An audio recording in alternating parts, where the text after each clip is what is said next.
Bueno, muy buenos días, muy buenas tardes, muy buenas noches.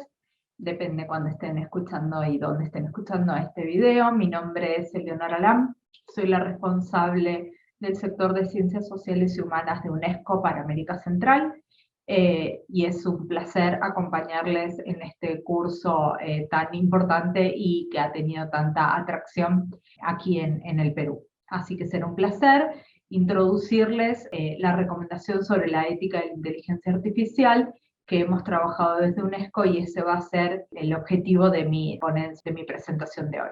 Así que, como les decía, la idea de esta ponencia de hoy es hablarles sobre la inteligencia artificial al servicio del bien común y cuáles son los aportes que estamos realizando desde la UNESCO, que es la Organización de las Naciones Unidas para la Educación, la Ciencia y la Cultura. Como sabemos, el mundo tecnológico o el mundo de la tecnología ha generado abundantes noticias en el 2022 y en el 2023. De hecho, hoy en día cada vez que abrimos un periódico encontramos noticias que tienen que ver con la inteligencia artificial. No hay un día que no tengamos una noticia que tiene que ver con inteligencia artificial. Sin ir más lejos, el debate enorme que ha generado ChatGPT como herramienta, sobre todo en el área de la educación, y estamos precisamente planteando un curso para aprender sobre inteligencia artificial. Entonces, ¿cuáles son los debates que genera ChatGPT en cuanto al plagio, en cuanto a las fuentes, en cuanto a la privacidad, en cuanto a la responsabilidad, en cuanto a los filtros éticos que hace de la información que proporciona, etcétera? Es decir, todo eso que genera muchísimo debate y bueno, y hasta qué punto va a modificar o a transformar, más que modificar, nuestra educación en el futuro. Otro ejemplo también bastante paradigmático ha sido esta presentadora en Kuwait, que es una presentadora que no es una persona real, sino que ha sido creada a través de inteligencia artificial. Y fíjense lo interesante, cómo esta imagen, digamos, que no es una persona, como les digo, sin embargo, reproduce o sigue reproduciendo muchos de los estereotipos de género, porque sigue siendo una mujer blanca, se la procura, bueno, rubia, delgada, digamos, con muchos estereotipos femeninos que sigue en un país, además árabe, que en general las mujeres además están cubiertas, esta mujer no lo está. Entonces, como, digamos, hay algunos debates que se empiezan a plantear, incluso desde el propio mundo del periodismo.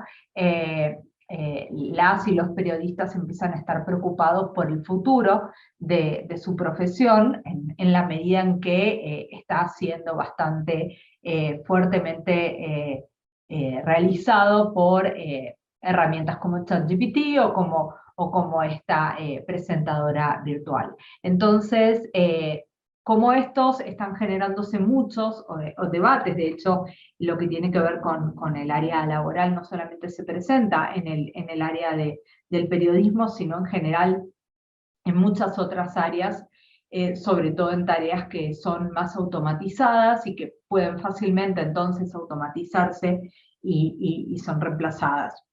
Por ejemplo, hoy hay determinados lugares del mundo en los que una entra al supermercado y no hace falta que tenga nada, que pague con nada, directamente por sistemas de reconocimiento facial. Se reconoce que la persona entró, esa persona ya tiene registrada la tarjeta de crédito con la que va a pagar, las propias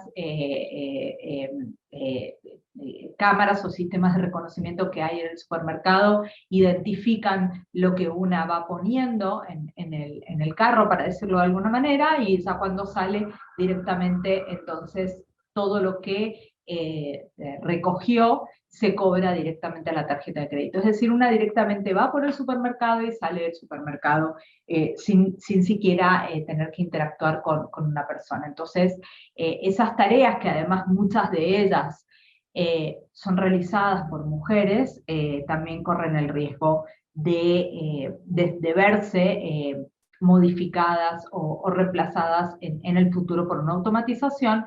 Entonces también nos presenta el debate de qué debemos hacer y cómo debemos prepararnos para estas nuevas profesionalizaciones que se vienen, y hasta qué punto entonces las generaciones futuras serán preparadas en áreas diferentes a las que hemos sido, en las que hemos sido preparados nosotros y nosotras.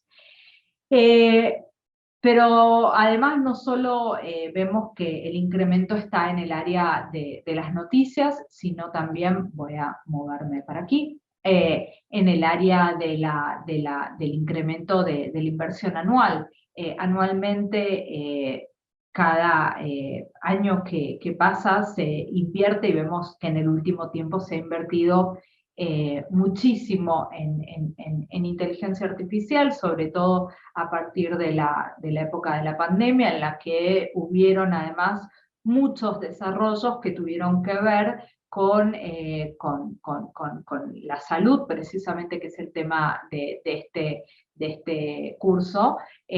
Precisamente, sin ir más lejos, por ejemplo, las vacunas para hacer frente a la pandemia de COVID-19 fueron mucho desarrolladas gracias a la asistencia de sistemas de inteligencia artificial, y eso permitió además el rápido desarrollo de vacunas que en otro contexto o en otra época de nuestras vidas quizás hubiera demorado mucho más tiempo. Esta es la inversión privada que se hace por país en materia de inteligencia artificial, y como vemos acá no figura América Latina o el Caribe, y sí está muy liderado por dos grandes potencias, que son Estados Unidos y China. En estos dos países se concentra la mayor parte, si no es casi toda la inversión que se hace en inteligencia artificial, lo cual también tiene sus connotaciones de tipo o de índole política, el hecho de que en estos países se concentre la mayor inversión anual.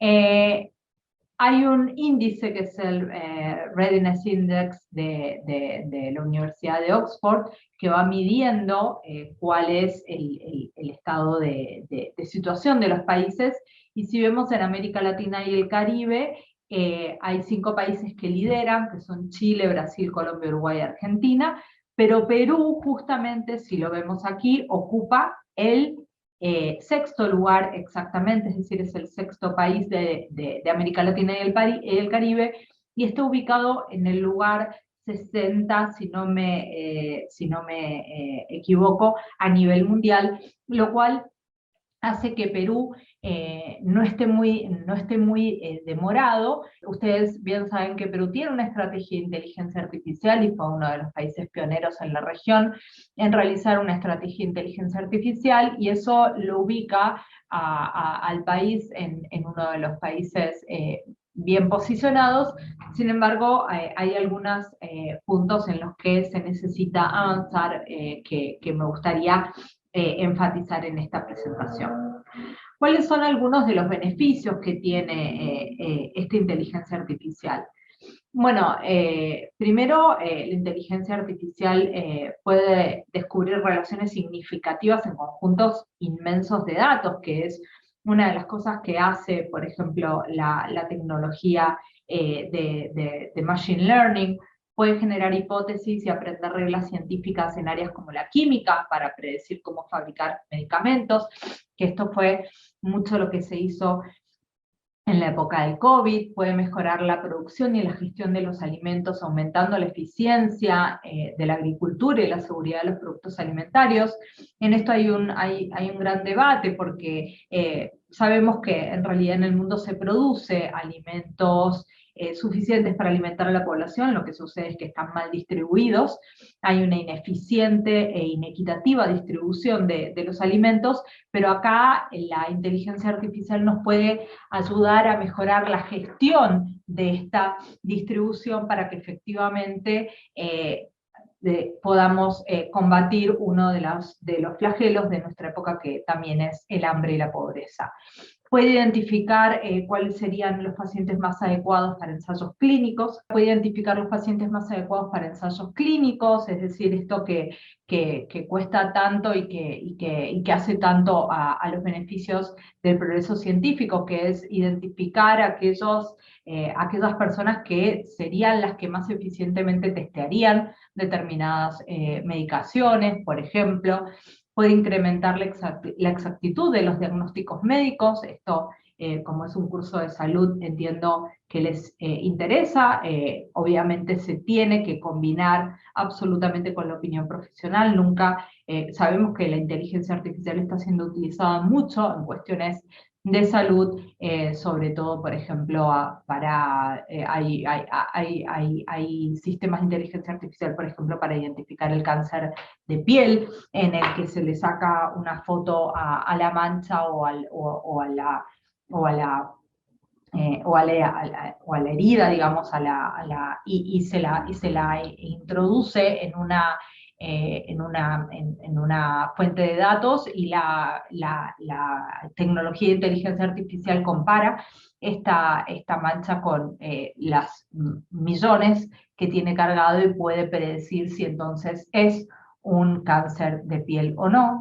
Y esto lo puede hacer con una exactitud bastante grande, con lo cual reduciría también un montón el tiempo y el tiempo del diagnóstico y la necesidad de determinados estudios.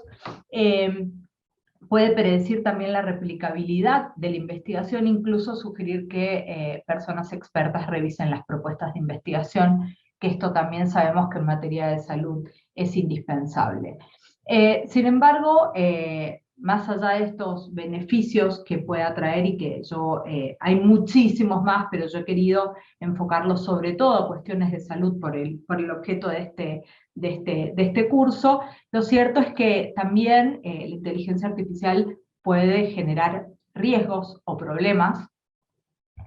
Entre ellos es que sin reglas efectivas hay un riesgo de que la inteligencia artificial efectivamente incremente nuevas desigualdades o amplíe las que ya existen. Sabemos que hay muchos conflictos con muchos sistemas de inteligencia artificial, por ejemplo, las tecnologías de reconocimiento facial o de vigilancia masiva, que están siendo utilizadas para detectar personas o opositores con fines antidemocráticos, o la concentración de mercados, como vimos que hay pocos países en los que se produce la mayor parte de esta tecnología, lo cual también genera conflictos, como les decía, de índole geopolíticos.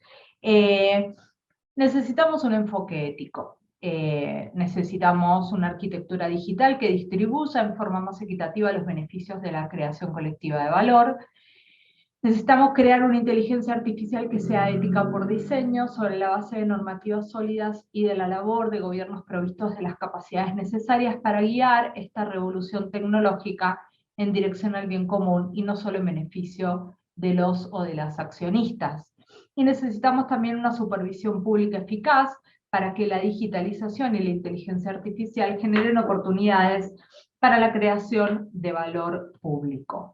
Por eso les pongo allí la recomendación sobre la ética de la inteligencia artificial, que es este instrumento que hemos elaborado desde la UNESCO, que tuvimos 2 años de trabajo liderados por quienes ven en la foto, que es nuestra directora general adjunta de Ciencias Sociales y Humanas, la señora Gabriela Ramos, que fue quien lideró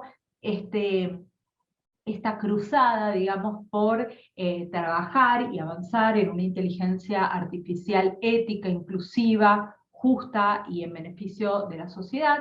Para eso hicimos un proceso de 2 años de negociaciones, de consultas, en las que se llevaron a cabo consultas en las distintas regiones, participación de muchísimos actores de todos los ámbitos, desde la academia, del sector público, del sector privado, y un grupo multidisciplinario de personas expertas que crearon un documento que fue siendo analizado y alimentado en todo este proceso de 2 años de trabajo.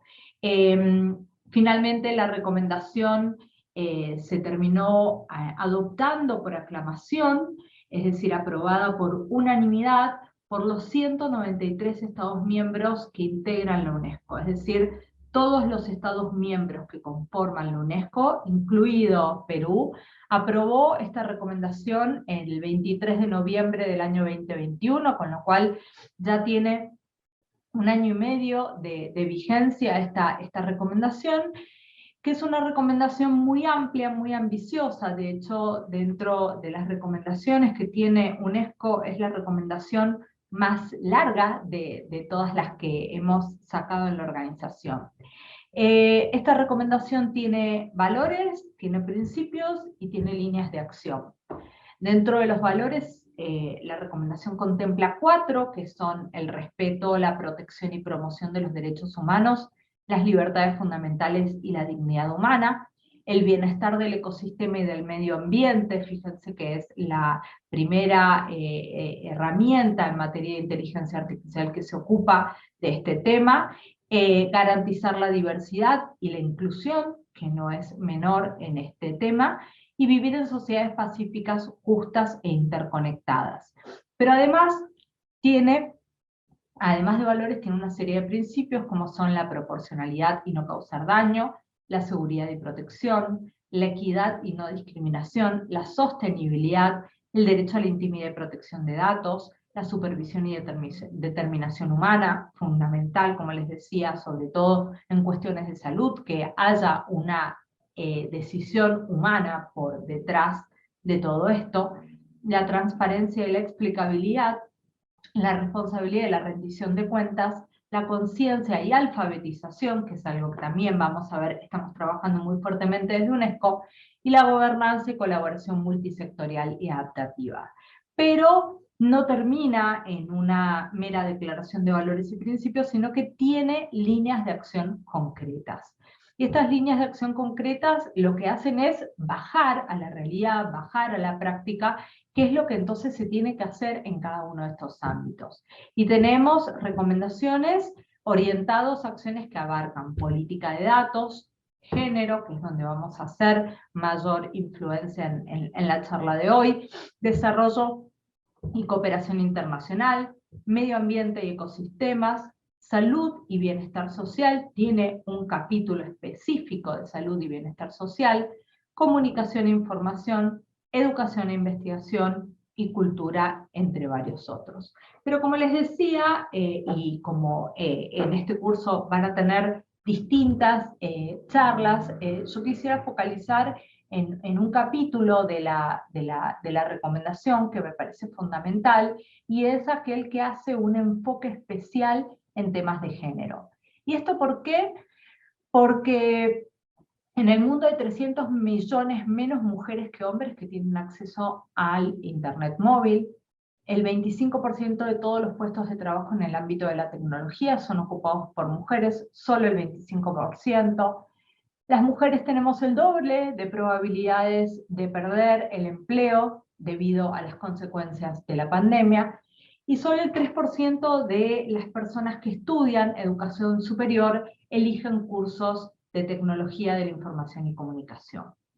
En América Latina, 4 de cada 10 mujeres no están conectadas o no pueden costear una conectividad efectiva, y en el mundo solo 22%, es decir, solo 1 de cada 5 mujeres que trabajan en inteligencia artificial son mujeres, 1 de cada 5 personas. De las personas que estudian doctorados, solo el 20% de las estudiantes de doctorado en cuestiones de inteligencia artificial son mujeres, o en computer science solo el 20% somos mujeres, pero ¿por qué son importantes estos datos? ¿O por qué es importante cerrar la brecha de género?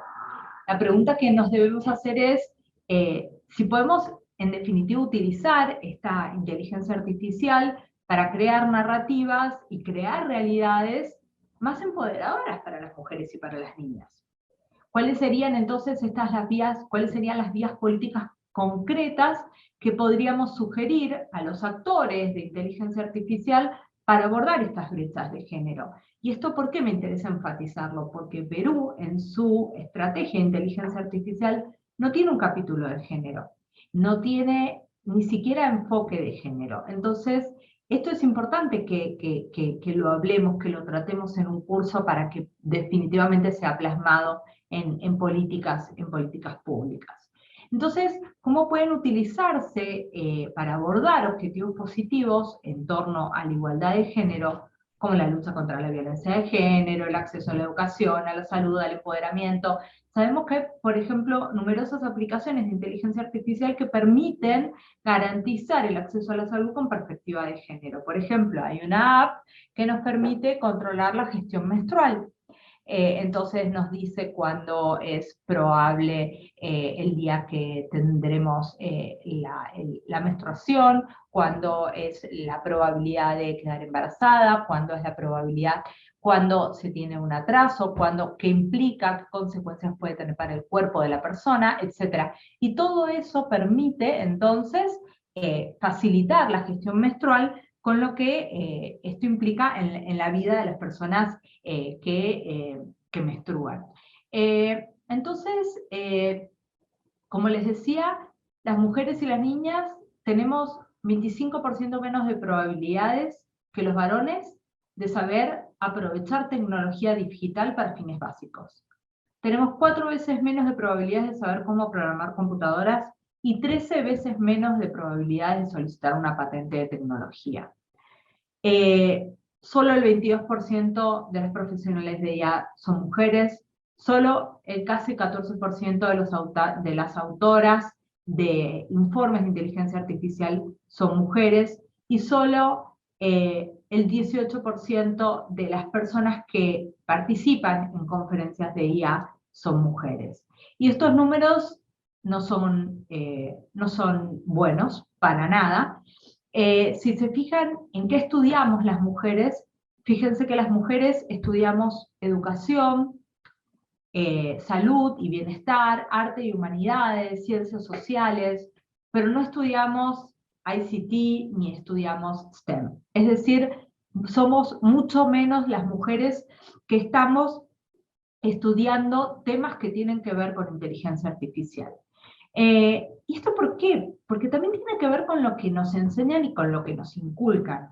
Según esta fuente de la OCDE, las mujeres creemos mucho más que los varones que no somos buenas en matemáticas. O los varones creen, o sea, esto de en mi clase de matemática entiendo incluso lo más difícil. Esto lo suponen mucho más los varones que las mujeres. O matemática es uno de mis mejores asignaturas. Esto lo creen mucho más los varones que las mujeres. O que tienen buenas puntuaciones o buenas marcas o buenas notas en matemática, lo suponen mucho más los varones que las mujeres.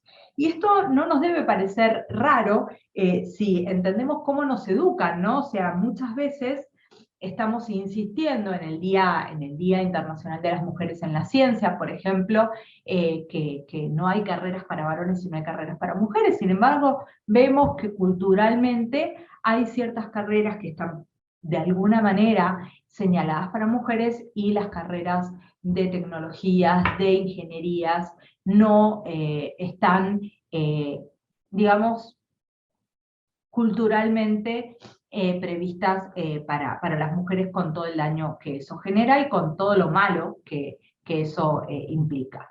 Voy con algunos ejemplos.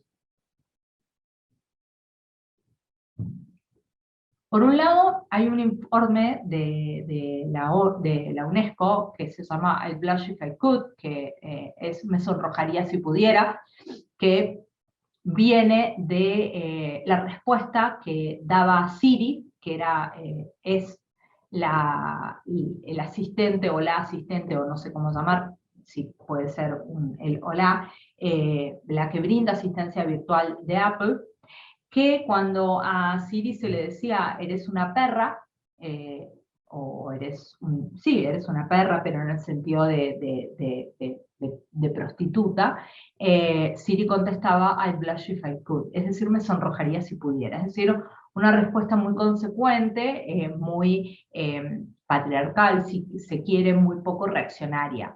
Y voy a seguir ahora con ejemplos de lo que implica las respuestas de los sistemas de asistencia virtual, pero lo cierto es que este informe de UNESCO, el I Blush If I Could, encontró que el software de reconocimiento facial tiene tasas de error más altas cuando se trata de imágenes de mujeres, es decir, las mujeres corremos el riesgo de que haya más errores en las conclusiones que sacan los sistemas de reconocimiento facial, con todo lo que esto implica, cuando las caras son caras de mujeres.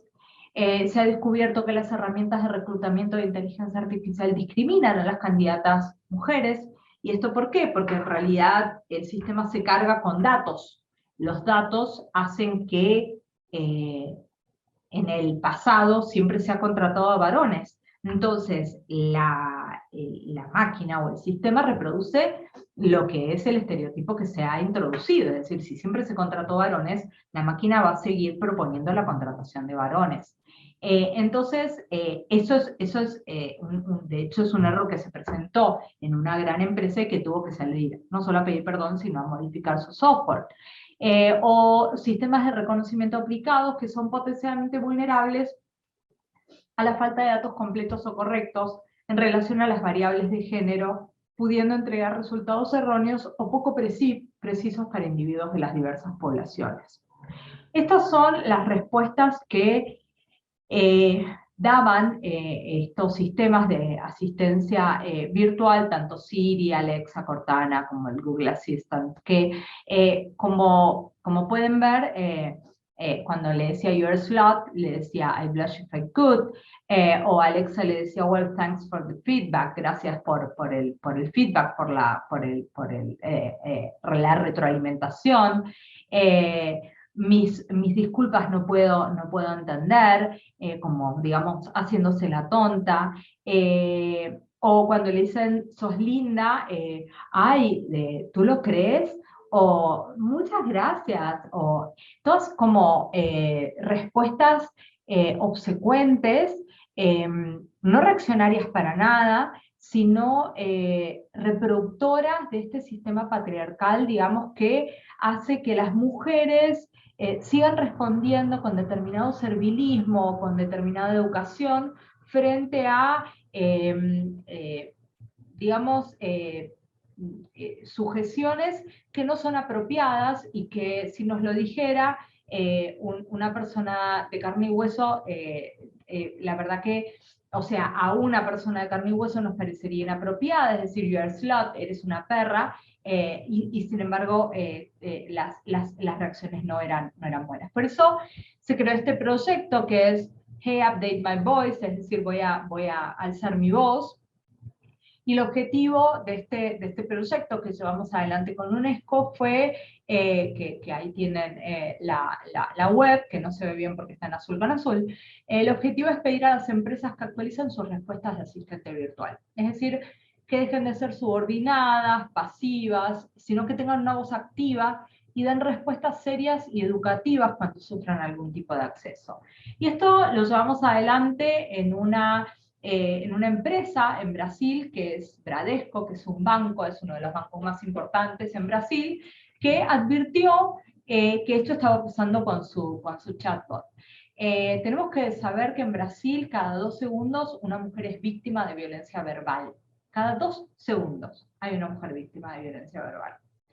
Este escenario no es diferente al que viven las mujeres en el telemarketing o incluso en la inteligencia artificial como VIA. VIA es Bradesco Artificial Intelligence o Bradesco Inteligencia Artificial, y por eso se llama VIA, que es de todas maneras un nombre femenino bastante común en Brasil.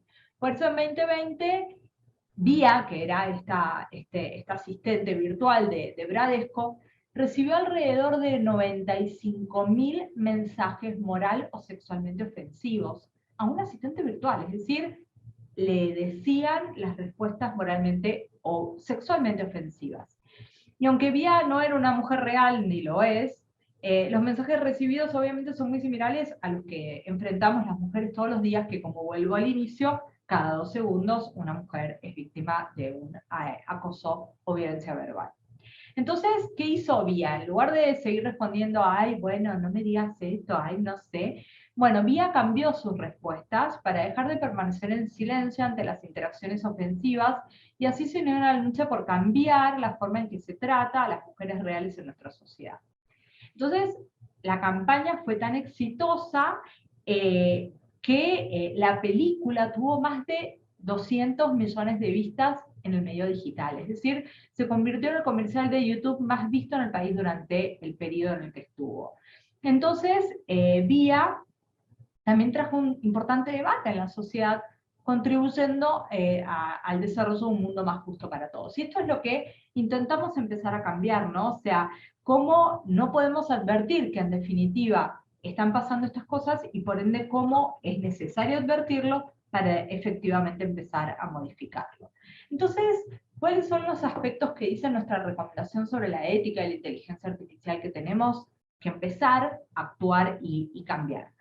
En primer lugar, en el área de acción política de género, la recomendación dice que tenemos que promover políticas que aseguran que la IA contribuya a lograr la igualdad de género. En segundo lugar, dice que debemos dedicar fondos de los presupuestos públicos vinculados al financiamiento de esquemas relacionados con el género. Es decir, no basta con que tengamos planes, sino que debemos financiar esos planes, que deben haber planes con perspectiva de género y que esos planes tienen que tener fondos para llevarse adelante y velar porque políticas digitales nacionales incluyan estos planes de acción y elaborar políticas pertinentes destinadas a apoyar a niñas y mujeres para que no queden excluidas de la economía digital. Y hacer inversiones para ampliar las oportunidades de participación de las niñas y de las mujeres en ciencia, tecnología, ingeniería, matemáticas y disciplinas relacionadas. Pero también dice que tenemos que abordar el problema de las brechas salariales y la igualdad de oportunidades. ¿Por qué? Porque sabemos que hay una brecha salarial enorme entre hombres y mujeres, que ronda el 30%. Las mujeres ganamos 30% menos que los varones, dependiendo del país, pero en general en América Latina y el Caribe el promedio ronda eso. Con lo cual tenemos que trabajar casi 3 meses más por año para ganar lo mismo que ganaría un varón, lo cual no es menor, ¿no?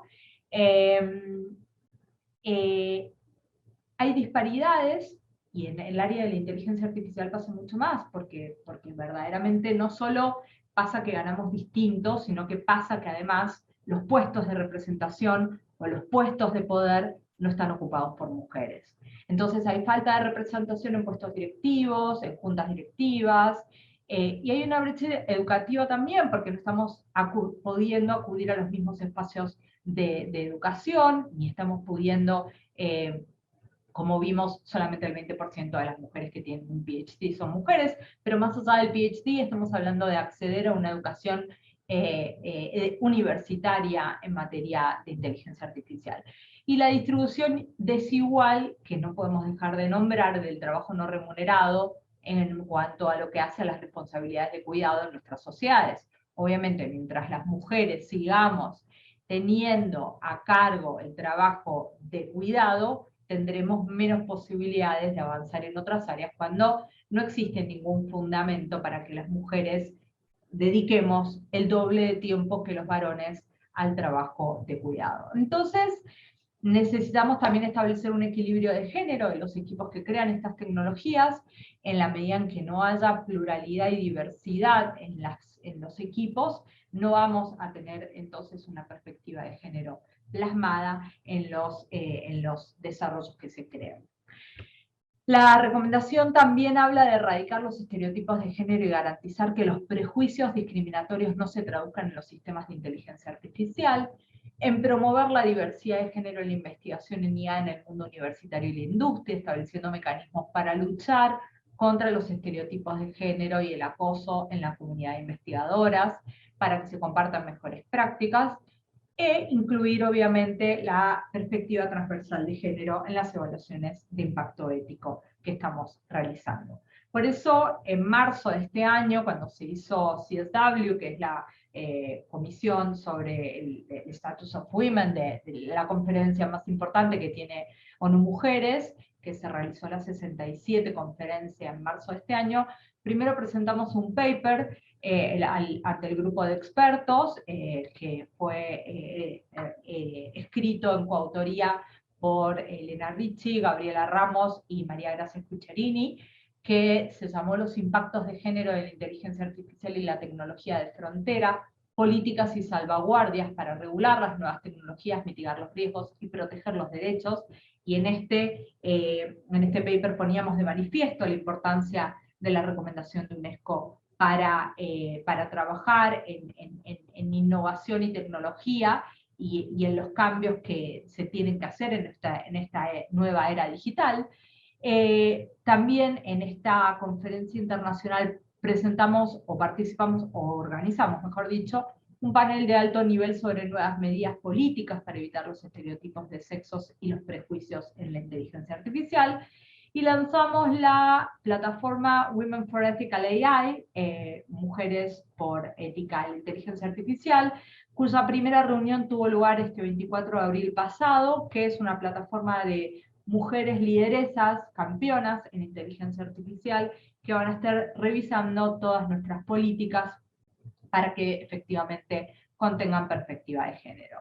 Entonces, necesitamos el involucramiento de gobiernos, porque necesitamos que los gobiernos se involucren en materia de inteligencia artificial, y obviamente esto va a demandar inversión pública de las capacidades del Estado. En América Latina y el Caribe tenemos que ya muchos países están trabajando en la implementación de la recomendación, incluido Perú. Empezó Colombia, Brasil, México, Ecuador, El Salvador, Argentina, Uruguay, Perú, Costa Rica, República Dominicana y Cuba. Todos estos países ya están trabajando en la implementación de la recomendación de UNESCO sobre la ética de la inteligencia artificial. Y desde UNESCO estamos trabajando en 4 grandes áreas. Por un lado, brindando asistencia técnica. Estamos apoyando a los gobiernos nacionales y locales en la implementación de la recomendación, y por ende también estamos apoyando y hemos apoyado a Perú, y el deseo es seguir apoyándolo. Estamos creando un Consejo Regional de Ética sobre Inteligencia Artificial en alianza con la CAF, con la Cooperación Andina de Fomento. Estamos creando una cumbre de altas autoridades de inteligencia artificial, que será el primer espacio de gobernanza política de la IA en la región, cuyo lanzamiento tendrá lugar en octubre de este año en Chile. Estamos creando un consejo asesor empresarial liderado por Telefónica y Microsoft, porque creemos que sin las empresas que están desarrollando esta tecnología, si no incidimos en estas empresas, no vamos tampoco a cambiar la IA como tal, si estas son las que en definitiva están desarrollando la herramienta. Estamos trabajando en generación de conocimiento, que es una generación de conocimiento en español y desde nuestra región, y por ende tenemos papers sobre inteligencia artificial y género, inteligencia artificial y personas con discapacidad, y hay pueblos indígenas, que es súper interesante, y hay cultura, tecnología de información y comunicación en gestión urbana, y hay equidad y justicia, y hay salud, que se las puedo pasar como bibliografía por si les interesa, y hay trabajo, y hay educación. Y también estamos trabajando en cursos, en MOOCs, que son cursos masivos, online y gratuitos, que son obviamente puede inscribirse cualquier persona. El primero que hicimos es un MOOC que se llama Inteligencia Artificial para que nadie quede atrás, que ya tuvo más de 4.000 personas, un MOOC sobre inteligencia artificial y justicia. También estamos haciendo formación de periodistas, hay más de 10.000 personas comunicadoras que han recibido capacitación en periodismo, tecnología e inteligencia artificial, y estamos trabajando en cursos y guías sobre ética de la IA para administraciones públicas y empresas. También estamos trabajando en advocacy, tenemos para eso el foro SILAC, que es un foro de ciencias, liderado por la Oficina Regional de Ciencias de UNESCO en Montevideo. Estamos difundiendo la recomendación en distintos espacios, participando en actos públicos, en conferencias, en seminarios, y estamos obviamente también trabajando en inteligencia artificial con operadores de justicia. Volviendo al Consejo Regional que les hablaba, en asocio con la CAF, se firmó una carta de entendimiento que luego dio lugar a una cooperación técnica, por la que vamos a crear este Consejo Regional para la Implementación de la Recomendación sobre la Ética de la IA de la UNESCO, que va a ser este espacio de liderazgo político para generar recomendaciones, para implementar la metodología de evaluación de impacto ético, para intercambiar mejores prácticas y para definir priorización de temas éticos. Procuramos que las más altas autoridades de inteligencia artificial en la región se unan en este consejo a los efectos de decidir la gobernanza de la IA. Ahí tenemos a nuestra subdirectora general, Gabriela Ramos, firmando el acuerdo. Y acá tenemos también a nuestra subdirectora firmando el acuerdo con Microsoft, porque también entendemos necesario, como les decía, trabajar con el sector privado para que incorpore este sector privado, sobre todo Microsoft, con los desarrollos últimos que ha hecho, la ética en sus desarrollos de inteligencia artificial. ¿Por qué? Porque esto es lo que está pasando a nivel empresas, o sea, estas son la cantidad de empresas e inversiones que se están haciendo anualmente en materia de inteligencia artificial. Actualmente estamos trabajando en dos metodologías, que es la metodología de pacto ético y la metodología de evaluación de preparación. En esta le estamos trabajando junto con la Fundación McGovern, que va a apoyar a distintos países, entre esos en la región está Chile, en los que como resultado vamos a obtener estrategias nacionales de inteligencia artificial. Para eso vamos a hacer un estudio de evaluación de la preparación que invitamos al gobierno de Perú a también hacerlo, es decir, hacer este Readiness Assessment, que es una evaluación de preparación de Perú, para conocer cuál es la situación del país y poder entonces desde UNESCO apoyar a crear la institucionalidad que se necesita para avanzar en materia de inteligencia artificial en el país. Tenemos otras iniciativas como el Foro Global de Ética e Inteligencia Artificial, que el año pasado se hizo en Praga, este año se va a hacer en Eslovenia, el Observatorio de Ética, mucho trabajo analítico. En definitiva, desde UNESCO estamos convencidos y convencidas de que el futuro de nuestras sociedades está en juego. La inteligencia artificial vino a hacernos replantear muchos cuestionamientos o muchas realidades, muchas verdades que teníamos en nuestra sociedad, pero desde UNESCO entendemos que no solo debemos corregir los problemas y controlar los riesgos que tiene la inteligencia artificial, sino que necesariamente tenemos que influir e incidir en el rumbo general de la transformación digital y de la innovación tecnológica. Por eso desde UNESCO tenemos esta herramienta que es la recomendación, que marca y actúa como un faro ético para marcar el rumbo hacia hacia una inteligencia artificial que sea ética, que sea inclusiva y que actúe en beneficio de toda la sociedad. Les agradezco mucho la atención y les dejo algunos links para que puedan obtener mayor información. Muchas gracias.